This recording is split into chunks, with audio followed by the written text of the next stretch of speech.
So apparently, welcome to the world of 8K gaming because the PlayStation 5 Pro is reportedly real and it is coming fast with a host of new features including performance 8K resolution mode. I suppose the original PlayStation 5 box art for 8K might not have held up statistically. Though, I mean, to be fair, I think that we always kind of knew that was misleading.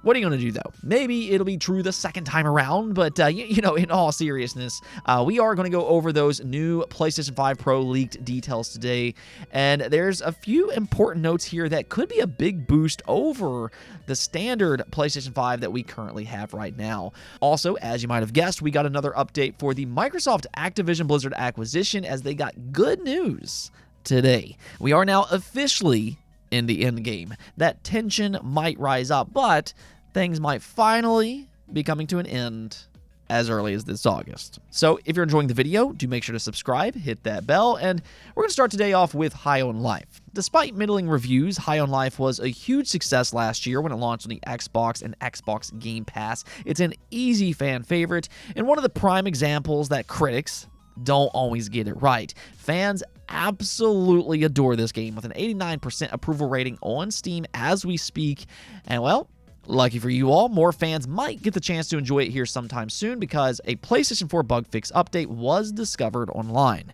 High on Life was last updated for the PlayStation 4 on July 20th, which is a good indication that an announcement might be incoming. So for you PlayStation fans out there, you might want to go ahead and keep an eye on this.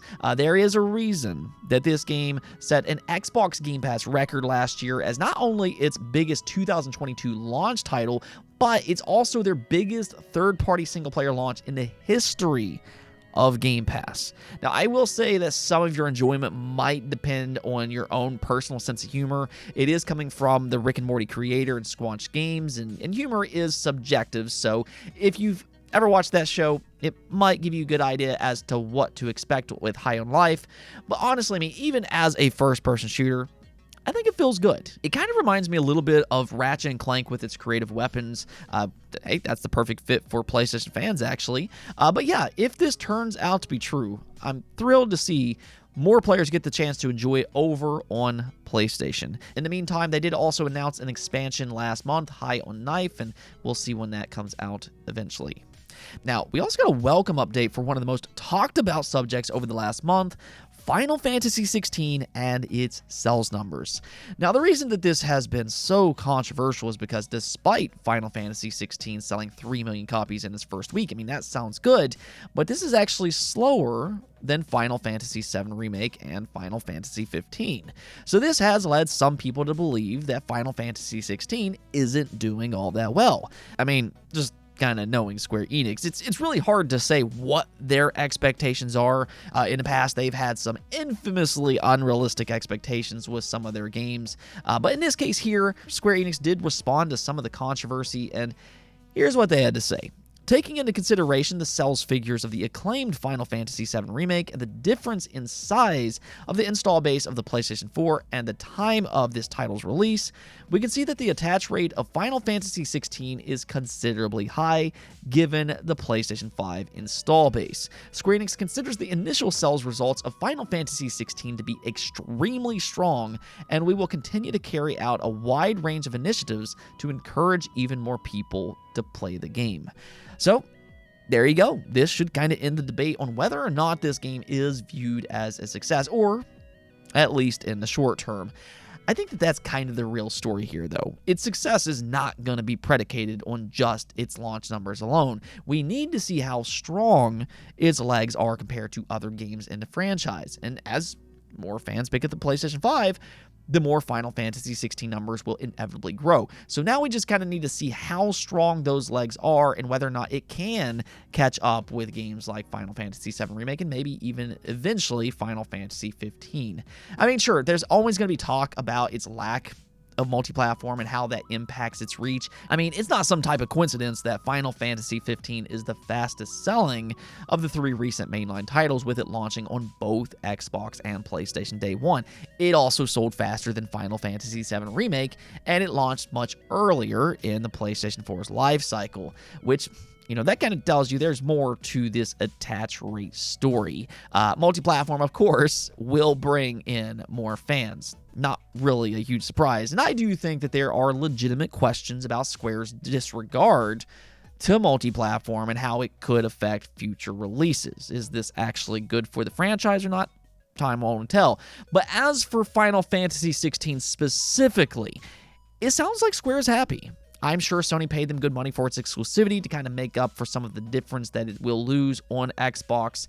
And just really knowing how bullish Square has been in the past with their expectations, I'd say that this is a very good sign for 16 early on. Now we really just need to give it some breathing room to see how it will ultimately stack up with other entries and their lifetime sales. For that matter, I think that we already know at least one tactic that they can use to sell more copies down the road. Of course, they might add some big updates, DLC, and things like that, but I'd say the biggest flaw with this game right now is actually with its performance. I think that this is a great game in terms of its story and its gameplay, but its performance, it's not exactly good. Theoretically, it has a 60 FPS mode, but in reality, it's extremely unstable with poor resolution. Truth be told, this is a 30 FPS game with a performance mode tacked on, but that might not always be the case, and this actually takes us to our next topic, because after correctly leaking the PlayStation 5 handheld, the DualSense Edge controller, and the PlayStation Endzone series, Tom Henderson is at it once again with some PlayStation 5 Pro details this time. According to him, the PlayStation 5 Pro, codenamed Trinity, is very much real, and it's been in development since early 2022 with development kits going out to the majority of studios by November of 2023. So this is actually in advanced development by this point, and that's because they're targeting a late 2024 release. Now, this does line up with some of the previous information that we've heard. This is not the first time we've heard about a PlayStation 5 Pro launching next year in 2024, but this is where things start to get real interesting. Tom Henderson actually had some key details to share, and I'll kind of go over some of the bullet points here. So the key PlayStation 5 Pro features includes improved and consistent frame rate of 4K resolution, and I know a lot of fans have been disappointed this generation at some of the inconsistency that we've seen, and it sounds like the PlayStation 5 Pro is aiming to fix that problem. That right there is probably, in my opinion, the most notable feature, and that's because this extra power could fix some of the performance problems that we've already run into this generation. Games like Final Fantasy 16, as I just mentioned, Elden Ring, and Jedi Survivor might no longer struggle to reach a stable 60 frames per second. And that right there alone might be worth the upgrade for a lot of fans.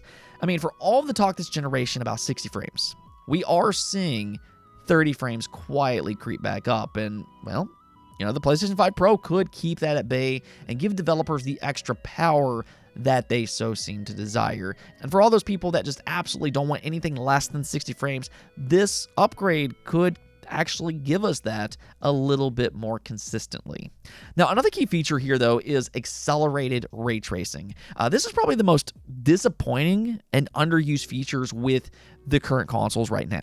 I mean, if you remember right, this was such a huge buzzword heading into this generation, but it just hasn't worked out thus far. Sure, it looks good, but what players really have to ask themselves when it comes to ray tracing, is it really worth the performance hit? And in most cases, it's proven not to be worth it, and that's exactly why most people ignore ray tracing, at least on these current consoles. But if Sony comes in here and they make a big enough improvement with the PlayStation 5 Pro, we could start to see the return of ray tracing once again. The even bigger buzzword that we might actually hear is 8K performance resolution. Now, this is kind of a strange situation because Sony already includes 8K resolution on the PlayStation 5 box art as is, which, I mean, was always misleading. Outside of a few small indie games, 8K is just not a realistic resolution to play bigger games in, but they put it on the box because of a technicality. It is what it is, I guess, but it sounds like they have higher aspirations with the PlayStation 5 Pro.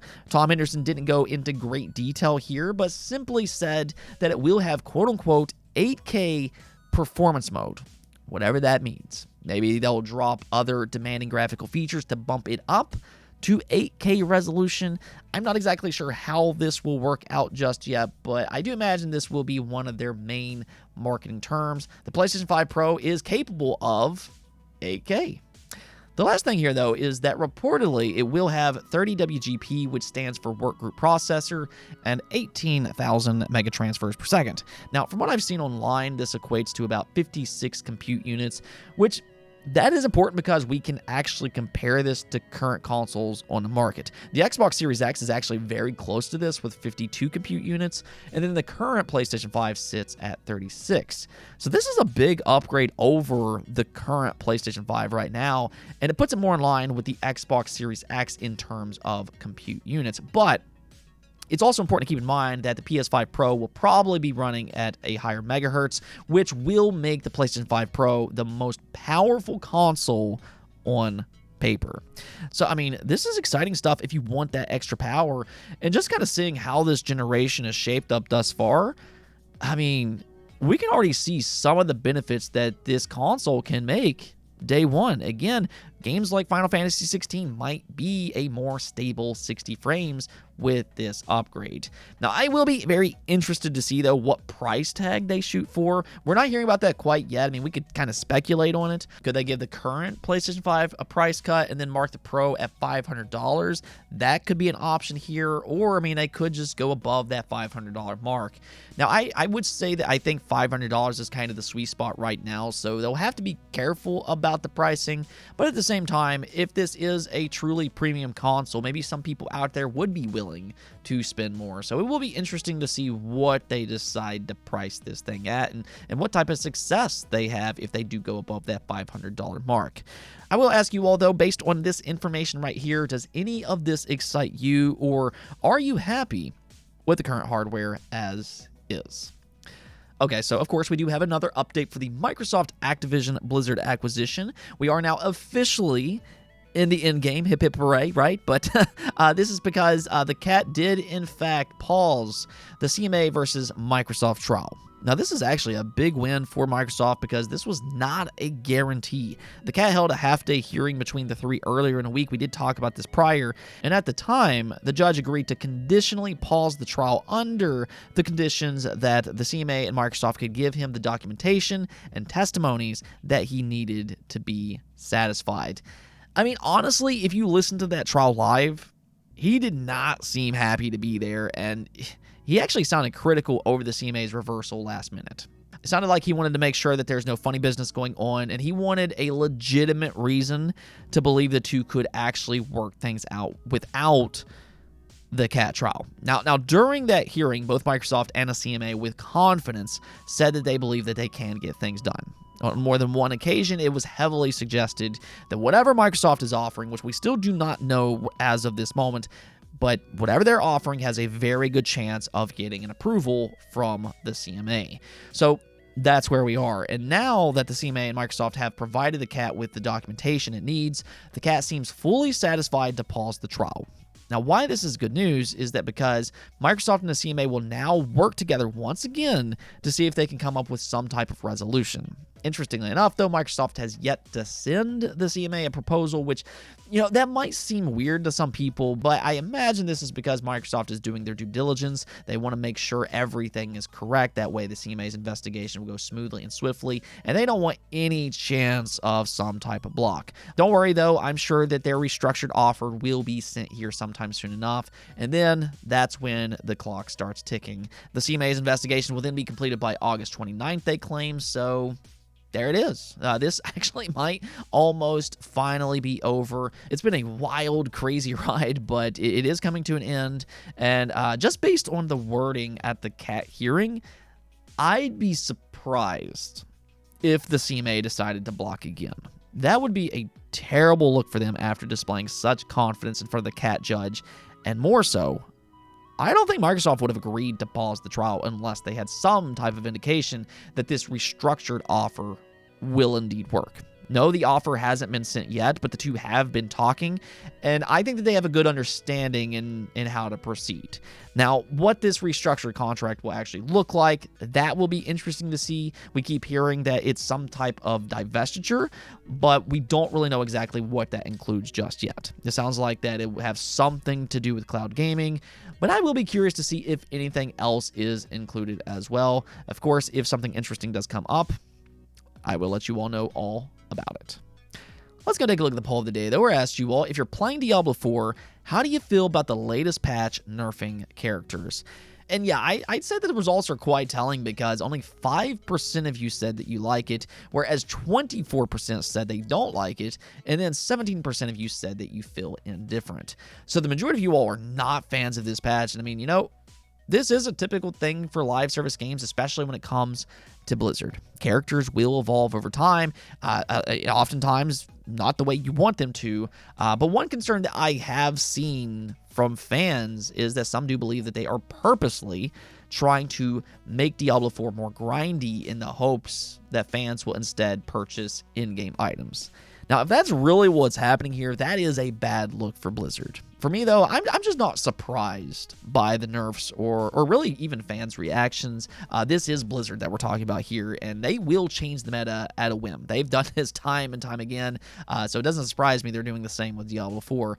They've always been this way, so I kind of expected this, and fans, you know, they typically don't like when their preferred characters gets nerfed, and when you see every character get nerfed, that leads to a lot of unhappy people.